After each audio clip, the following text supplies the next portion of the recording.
बच्चों में Vicky CM and Vicky coaching घोतली में आपका स्वागत करता हूं। आज मैं बेटे मध्यकालीन भारत का पार्ट 4 पढ़ाऊंगा। कुतुबुद्दीन ऐबक तक पढ़ा चुका हूं। आज जो पढ़ाऊंगा उसका उत्तराधिकारी आराम शाह, फिर आराम शाह का उत्तराधिकारी इल्तुतमिश हुआ। आज मैं ये पढ़ाऊंगा। तो भैया जब कुतुबुद्दीन ऐबक की मृत्यु 1210 में हुई तो उसका उत्तराधिकारी कौन हुआ भैया? आराम शाह हुआ। ये गद्दी पे बैठ गया भैया।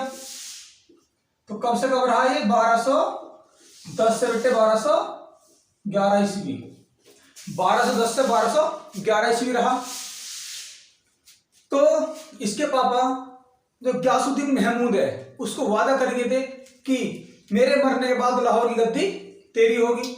और गयासुद्दीन महमूद ने खुश होकर सिंहासन दिया था कुतुबुद्दीन ऐबक को, बेटे नकारा दिया था, छत्र दिया था, ये सब चीज दी थी। तो भैया गद्दी कौन मांगना होगा? भैया गद्दी मांगने आया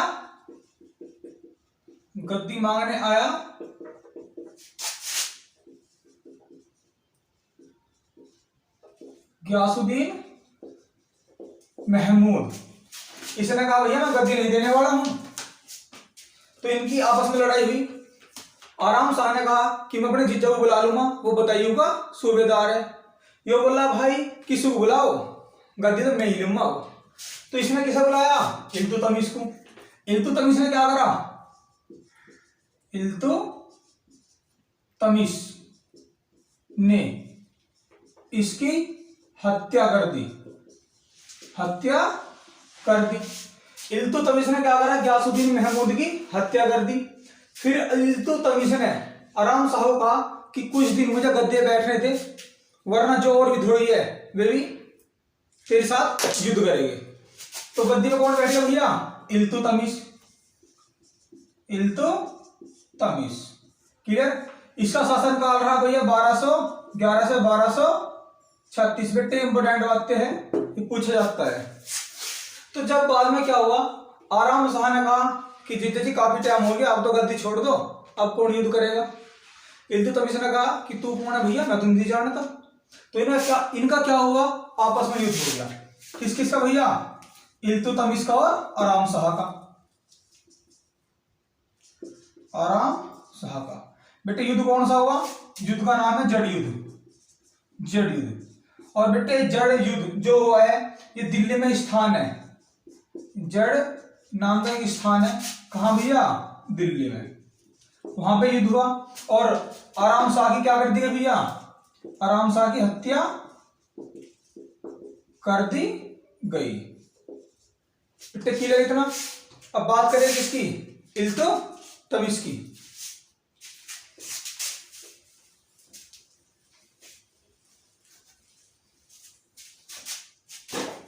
तो बेटा हेडिंग है इल्तुतमिश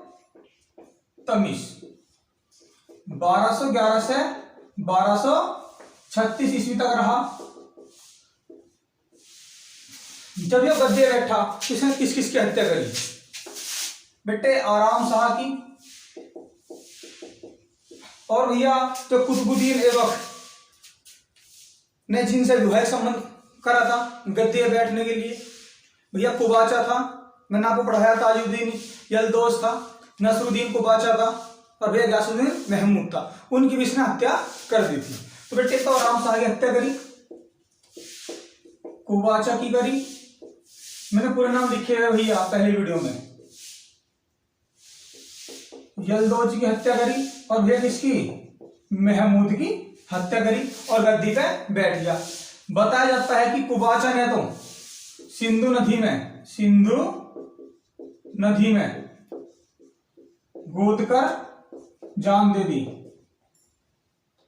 गोदकर जान दे दी। क्लियर भैया? अब भैया इसने गुलाम वंश की जगह जो नाम रखा, कौन सा वंश रखा भैया? शमसी वंश। क्लियर? ये क्वेश्चन कई बार आया भैया। क्वेश्चन आता है ये किस जाति का था? तो बेटे जाति थी इसकी, इसे कहते हैं इलबरी तुर्क। इलबरी तुर्क था ये। और बेटा किस देश का था ये? बेटे था तुर्कमेनिस्तान, तुर्कमेनिस्तान का था ये। भैया इतना क्लियर। इसे बेटे गुलामों का गुलाम कहा जाता है, गुलामों का गुलाम। कुतुबुद्दीन ऐबक के समय ये कहाँ का सूबेदार था भैया? बदायूं का सूबेदार था। तो बेटे गुलामों गुलाम इसलिए कहा जाता है कि कुतुबुद्दीन ऐबक मोहम्मद गोरे गुलाम था। और भैया इल्तुतमिश कुतुबुद्दीन ऐबक का गुलाम था। इसने क्या करा कि भैया कुतुबुद्दीन ऐबक ने राजधानी लाहौर बना रखी थी, और इसने लाहौर से राजधानी कहाँ आई बेटा? दिल्ली बनाई। क्लियर। और इसे ही दिल्ली सल्तनत का वास्तविक संस्थापक कहा जाता है, संस्थापक कहा जाता है। भैया जब ये गद्दी बैठ गया तो शासन को चलाने के लिए पैसा चाहिए था, पैसा कम था, तो इसने 50% वृद्धि कर दी। किसमें भैया? दोआब कर में। दोआब कर क्या था? जो दो नदी होती है उन दो नदियों के बीच का क्षेत्र। जैसे कोई दो नदी है, उसके बीच का क्षेत्र जो होगा बेटा उपजाऊ होता है, अच्छी फसल होती है, कभी भी वहां सूखा नहीं पड़ता।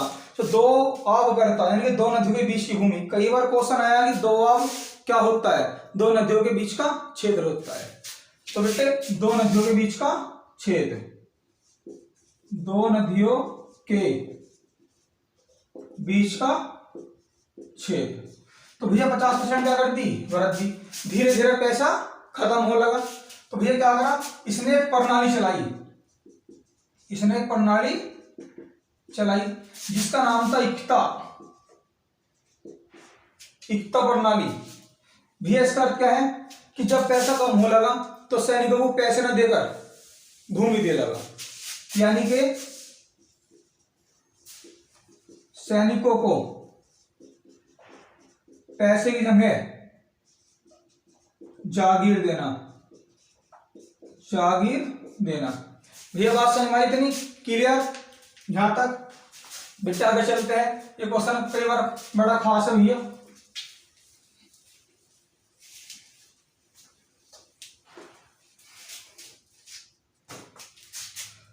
सबसे फेमस क्वेश्चन है इसका, शुद्ध अरबी के सिक्के चलाने वाला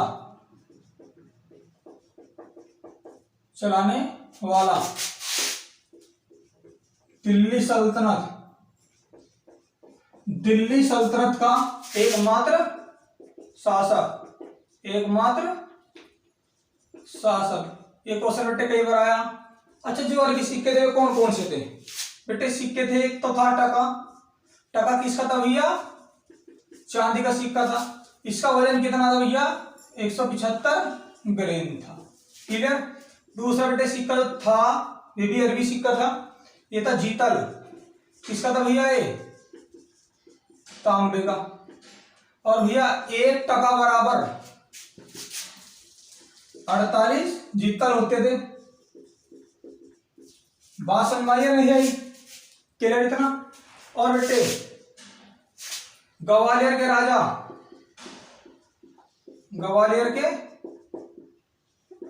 कौन था भैया?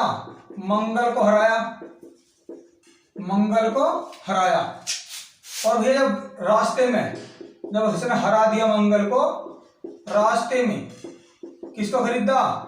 बलबन को। गयासुद्दीन बलबन को खरीदा। कई बार क्वेश्चन आता है कि जो बलबन था वो 40 जो सरदारों का गठन करा था, इसने 40 गुलामों का गठन बनाया था, क्या उसमें था? बलबन पहले किसके शासन काल में था? तो भैया इल्तुतमिश के शासन काल में था, इल्तुतमिश के सेना में था। बात समझ में आई भैया? और फिर बेटा खुश हो गए सिक्कों पर, जो खुश हो गया सिक्कों पर कुछ खुदवाया। जिसने ग्वालियर का राज्य को हराया, रास्ते में बर्बन को खरीदा, तो खुश होकर सिक्कों पर कुछ लिखवाया। क्या लिखवाया? शक्तिशाली सुल्तान, साम्राज्य व धर्म का सूर्य लिखवाया भैया। और लिखवाया धर्म निष्ठा के नायक का सहायक बताया भैया इसने। बात समझ में आई कि नहीं? क्लियर इतना? भैया क्या हुआ, एक मंगोल का राजा था चंगेज खां, तो उसने ईरान के शासक ख्वारिज़म शाह पर हमला कर दिया, उसका सारा साम्राज्य नष्ट कर दिया। जो ख्वारिज़म शाह था उसका लड़का जलालुद्दीन मकबरनी ने उल्टा सीधा चंगेज खां को बोला और दिल्ली सल्तनत में घुस के, पंजाब में घुस के छुपक गया। तो चंगेज खां ने इल्तुतमिश को कहा कि मेरा जो विद्रोही है तेरे दिल्ली सल्तनत में है, 24 घंटे के भीतर भीतर मेरे सामने समर्पण कर दे, वरना दिल्ली सल्तनत मेरी हो जाएगी। भैया इल्तुतमिश ने कहा कि 24 घंटे की जगह मुझे कुछ थोड़ा समय दिया जाए, कम से कम 7 दिन का समय दिया जाए। तो चंगेज खान ने कहा कि 7 दिन तेरे, 7 दिन बाद दिल्ली सल्तनत मेरी।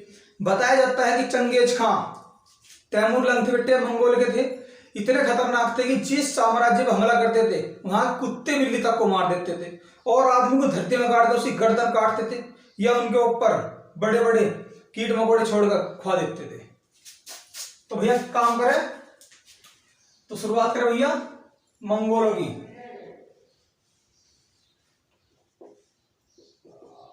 मंगोल कौन था भैया? मंगोल में चंगेज खां। बेटे चंगेज खां पूरा पढ़ाया जाता है, जवाब होगा चंगेज खां ने ईरान के शासक, ईरान का पुराना नाम पर्शिया भैया, ईरान के शासक ख्वारिज़म शाह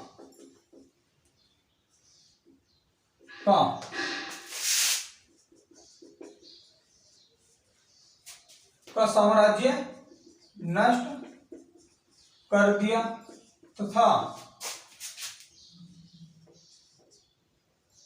ख्वारिज़म शाह के लड़के जलालुद्दीन मकबरनी का पीछा करते हुए कहाँ आया भैया? भारत आया। क्लियर भैया?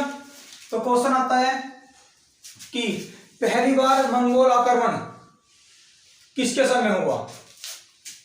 यानी कि जो सिंधु नदी का क्षेत्र है उससे पहले का सारा साम्राज्य इसने चंगेज खान ने समाप्त कर दिया था, यानी कि जीत लिया था।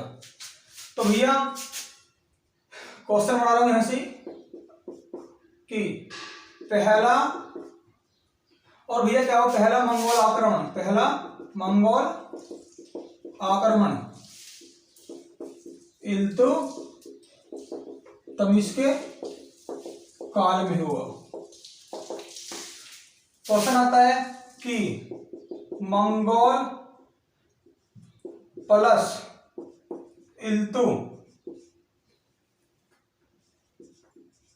इल्तुतमिश के बीच, मंगोल और इल्तुतमिश की जब आपस में लड़ाई तैयार होगी तो बीच में कौन सी नदी बॉर्डर बन रही थी? तो भैया मंगोल इल्तुतमिश के बीच की जो नदी थी कौन सी थी भैया? सिंधु नदी। बात समझ में आई? लेकिन युद्ध नहीं हुआ। इल्तुतमिश ने मकबरनी को पकड़कर चंगेज खां को दे दिया था भैया, और चंगेज खां उल्टा चला गया। तो मंगोलों के आक्रमण से भारत को इल्तुतमिश ने बचा लिया। बात समझ में आया? और शायद सन की बात है बेटे 1220 और 21 की, आप लिखना चाहो लिख सकते हो, नहीं तो कोई ज्यादा खास नहीं है। बात क्लियर है? एक भैया इब्न बतूता है, इब्न बतूता, ये बेटे मोरक्को का है, मोरक्को देश या मूर देश का निवासी है। इसने न्याय के बारे में कहा। किसके न्याय के बारे में कहा भैया? इल्तुतमिश के बारे में, कि महल के सामने यानी महल के आगे 2 शेर थे और शेर के गले में घंटी थी। यानी कि जिसको न्याय ना मिलते हो, शेर के गले में घंटी है, उसको बजा दो तो इल्तुतमिश न्याय करेगा। लेकिन बेटे एक बात ध्यान रखनी, ये किस देश का था? मोरक्को का था। बात समझ में आया था ना? और भैया ये किसके शासन काल में आया था? भारत। क्लियर भैया? तो बेटे आपको कमेंट करके बताना है कि इब्न बतूता किसके शासन काल में भारत आया था, आपको ये कमेंट करके बताना है। क्लियर भैया? अब बात करें बेटा थोड़ी सी,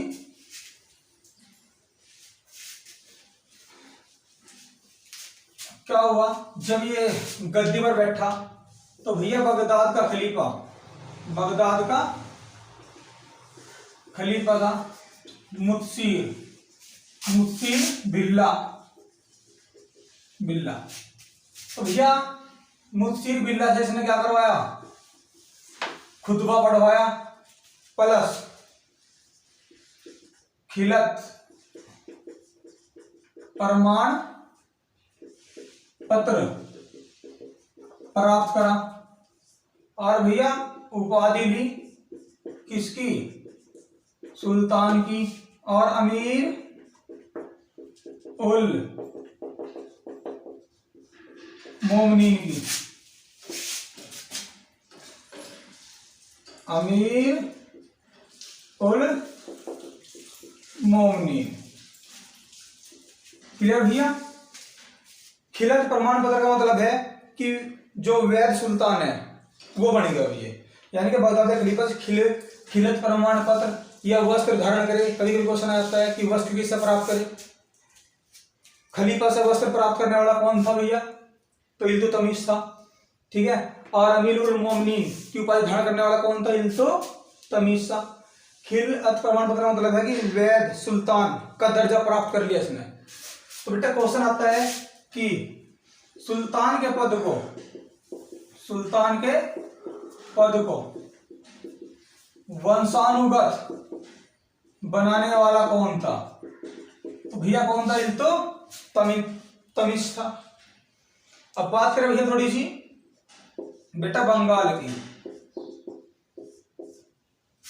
ऐबक के समय, कुतुबुद्दीन ऐबक के समय एक शासक था भैया अली मर्दान ने क्या करा? अपने आप को ऐबक के समय स्वतंत्र घोषित कर लिया। बंगाल को स्वतंत्र घोषित बना लिया, अपना अलग बना लिया। तो भैया बंगाल को क्या कर लिया? बंगाल को स्वतंत्र घोषित कर लिया। इसकी मृत्यु बाद आए थे हिसासुद्दीन इवाज। इसका उत्तराधिकारी हुआ भैया अली मर्दान का हिसासुद्दीन इवाज। ये किसके समय था भैया? ये था इल्तुतमिश के समय। इल्तुतमिश के समय था भैया ये। तो इल्तुतमिश ने क्या करा? इस पे इल्तुतमिश आक्रमण करने को चला। किस पे भैया? इल्तुतमिश। किसके समय था? इल्तुतमिश हिसासुद्दीन इवाज पर आक्रमण करने के लिए चला। तो इसने क्या करा भैया? आत्म समर्पण कर दिया कि भाई मैं तो आपका ही गुलाम हूं। इल्तुतमिश वापिस गया। इसने दोबारा अपने आप को क्या कर लिया भैया? स्वतंत्र घोषित कर लिया। अपने आप को क्या कर लिया? दोबारा स्वतंत्र घोषित कर लिया। इल्तुतमिश को बड़ा गुस्सा आया भैया। फिर इल्तुतमिश ने अपना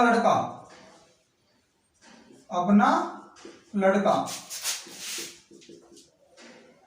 नसीरुद्दीन महमूद को भेजा।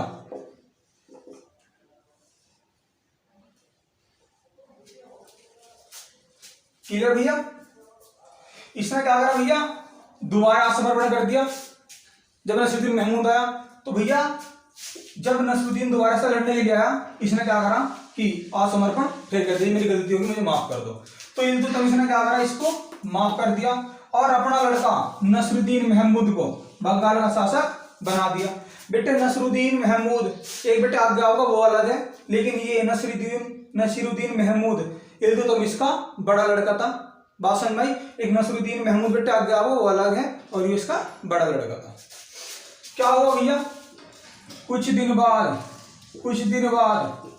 इसकी मृत्यु होगी। कुछ दिन बाद फिर इसकी मृत्यु होगी। मृत्यु होने के बाद भैया इल्तुतमिश ने इसका मकबरा बनवाया। कौन सा मकबरा? सुल्तानगढ़ी का मकबरा। ये भैया दिल्ली के पास है और भारत का पहला मकबरा भैया ये सुल्तानगढ़ी का मकबरा भारत का पहला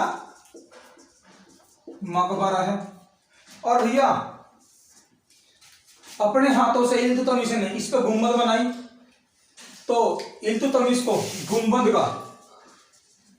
गुंबद का पिता कहा जाता है भैया। किसको?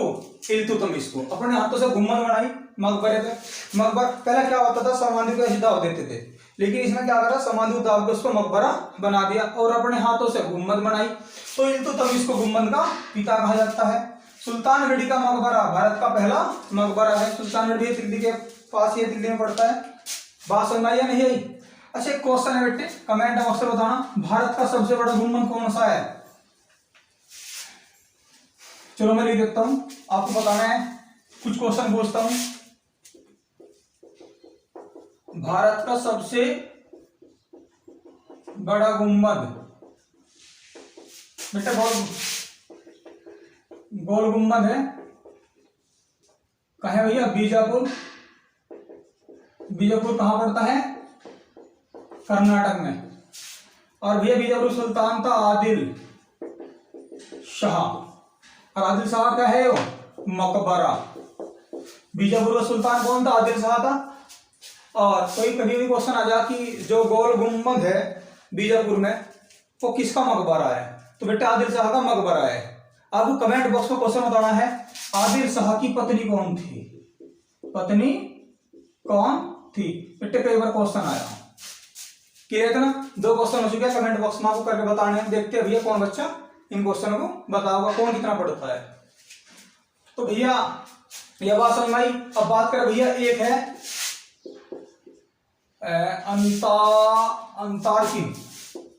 अंतार्किन का दरवाजा बनवाया भैया। कहां पे है? राजस्थान में। और भैया बदायूं की जामा मस्जिद बनवाई। ठीक है भैया। एक अजमेर की मस्जिद बनवाई। क्लियर? कुतुब मीनार का कार्य पूरा करवाया। और एक फिरोज शाह तुगलक ने भी पूरा करवाया था। ये 2 व्यक्ति ऐसे हैं जिसने कुतुब मीनार का कार्य पूरा करवाया था भैया। 4 मंजिल बनाई थी, नींव डाली थी कुतुबुद्दीन ऐबक ने।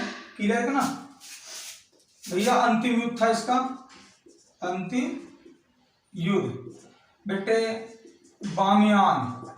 बामियान के खिलाफ था। रास्ते में जा रहा था, अचानक तबीयत खराब हुई और मृत्यु हो गई। भैया जो प्रधानमंत्री था इसका निजाम मुल्क जुनैदी था। जब इल्तुतमिश मरा तो इसे कहा गया था अपने प्रधानमंत्री को कि मेरा उत्तराधिकारी मेरी लड़की को बनाना। किसको? रजिया सुल्तान को। क्वेश्चन आता है रजिया सुल्तान किसकी लड़की थी? इल्तुतमिश की थी। लेकिन इसने ऐसा नहीं करा। ठीक है भैया। इसने क्या करा कि इसका लड़का था इधर, तो इसको उसको गद्दी पे बैठा दिया। क्लियर। तो उसके बारे में भैया नेक्स्ट वीडियो में बात करेंगे। तो आज के लिए ही इतना ही काफी। जिस बच्चे ने सब्सक्राइब ना करो सब्सक्राइब करें, बेल आइकन दबाएं, कमेंट करें, शेयर करें, और जो मैंने 2 क्वेश्चन दिए है उसके बारे में भैया जरूर बताएं। आज के लिए इतना ही काफी है।